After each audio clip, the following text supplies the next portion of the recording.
kunnafoni min bɛ di nanzarakan na o bɛna yɛlɛma aw ye todunkan na a bɛna lase aw ma seru sila maraka fama fɛ sabula kunnafoni sɔrɔbaliya o ye kunnasiri ye. Maraka fama ka journal banbara bɛna lase aw ma ka sababu ɲuman kɛ malizoom.net ye. Maraka fama i bisimila bi kunnafoniw bɛ cogo di. Radio Benkan ale de sanfɛlan don 97 tɔmi kelen fiɲɛ suru ka bɔ Suguninkura Kuluju nagakɔrɔla na bi ye alamisa ye juillet kalo tile 11 sanba 2019 kunnafoni labɛnna fasirijɛkulu maaw fɛ a bɛna lase ne Seyidu Sila maraka fama fɛ Ibrahim Lam misirakaw ka kamalen ale de bɛ suya kɔlɛ la kunnafoni bakurubaw filɛ.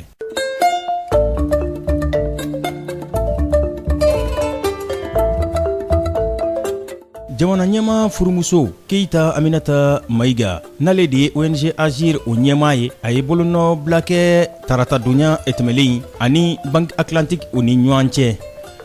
Directeur régional farafina woroduguyanfan ani camancɛ bolo lahalayaw la Fonds des Nations Unies mun ɲɛsin bɛ ɲɛta ani adamadenya jidili ma Mabinge Ngom kunungo a ye lasirikɛ ka ɲɛsin dɔnnibaru ɲininaw ma.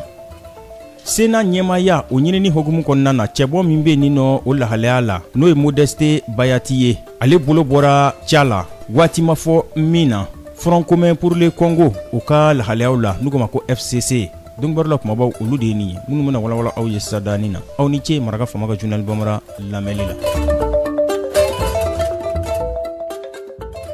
Jamana ɲɛma furumuso Keita Aminata Maiga n'ale de ONG Agir o ɲɛma ye tarata donya tɛmɛlen a ye bolonɔbila kɛ sɛbɛn dɔ la a bɛ bɛnkan fɔ ani Banque Atlantique o ni ɲɔgɔn cɛ n'o ye Banque Centrale Populaire o ka bolofara dɔ ye o ka bolonɔbila kɛra o ka directeur général fɛ Habib Bledou nin bolonɔbila min filɛ nin ye ONG Agir ani Banque Atlantique o ni ɲɔgɔn cɛ a bɛ tali kɛ lahalaya la n'o ye baarabolo ye n'u ko ma ko kalanso min ɲɛsin bɛ sigida o lakanda fɛɛrɛw ma komini 6nan o kɔnɔ Bamako yan nɔ. ONG Agir a san caman o de ye nin ye ale jijalen bɛ maaya o ɲuman kɛli o bɛ se ka waleya cogo min na sigida maaw olu ka lafiya u ka sigida lakandaw la jamana ɲɛmaw furumusow olu ye o baarabolo u ye o ji don k'o kɔrɔ don kosɛbɛ kosɛbɛ anw ka jamana o kɔnɔna na Habib Bledou ale ka fɔla ale ko Banque Atlantique olu ɲɛsin bɛ ɲɛta sira o walakatali ani ladamu o bɛ se ka jidi cogo min na o de kosɔn ONG Agir u b'u ka dɛmɛ don ɲɔgɔnya ta ka ɲɛsin a ma.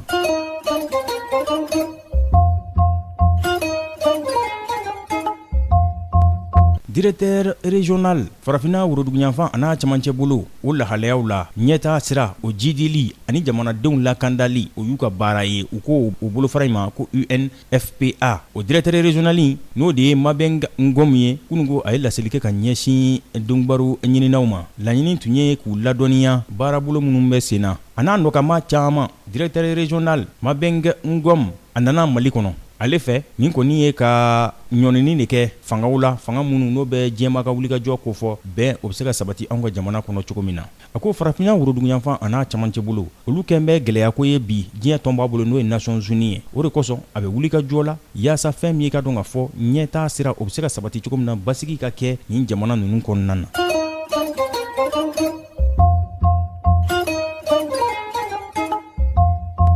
Cɛbɔ min bɛ Sena o ɲinini na n'u ko ma ko Modeste Bayiti Lukebo République démocratique du Congo o kɔnɔna na ale bolo bɔra ca la waati ma fɔ a la kulu kɔnɔna na n'u ko ma Front commun pour le Congo FCC tigɛkɔni jalaki min sinen don a la o de ye k'a fɔ k'a bɛ ka cɛbɔya in ɲini k'a sɔrɔ jamana ɲɛmaakɔrɔ Joseph Kabila ale bɛ kuluba min ɲɛma olu kɛlen don ka tigɛ ɲɛsin minisiri ɲɛmaakɔrɔ dɔ la n'u ko ma ko Alexis Ntambe Wamba.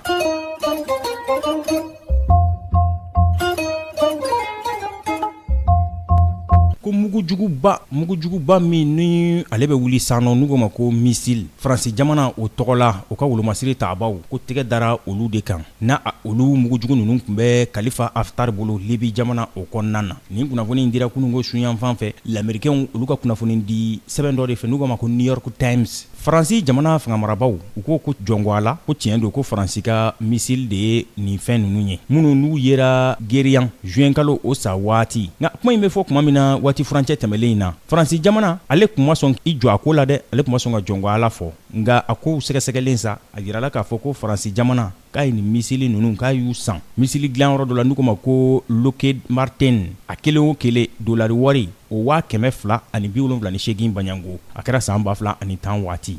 Libi jamana dun tilalen do fila ye a yirala k'a fɔ ko fankelen ko faransi jamana bɛ k'olu kɔrɔ do ko k'a sababu kɛ misili nunu tara ye o mɔgɔw de bolo n'o ye Khalifa Haftar n'a ka mɔgɔw ye nin bɛ dansigi bi laseliw la min labɛnna fasɛrijɛkulu maaw fɛ k'a lase a balimakɛ Seyidu Sila maraka faama fɛ Ibrahim Lam k'ale to suya kɔlɛ la ni Ala ma ka jɔnya sini an na ɲɔgɔn sɔrɔ yan dɔgɔkun kunnafoni laban k'olu lase aw ma n'a b'a fɛ ka segin ka maraka faama ka journal Bambara lamɛn a bɛ taa malizoom.net ale sanfɛ www.malizoom.net maraka faama ka journal Bambara ka kunnafoni jatara ka laselibaw an n'a bɛɛ lajɛlen ne b'aw fo ka waleɲuman dɔn k'a fɔ a k'an bɛn sini ni Ala sɔnn'a ma maraka faama ka bi journal Bambara lasera aw ma k'a sababu ɲuman kɛ malizoom.net ye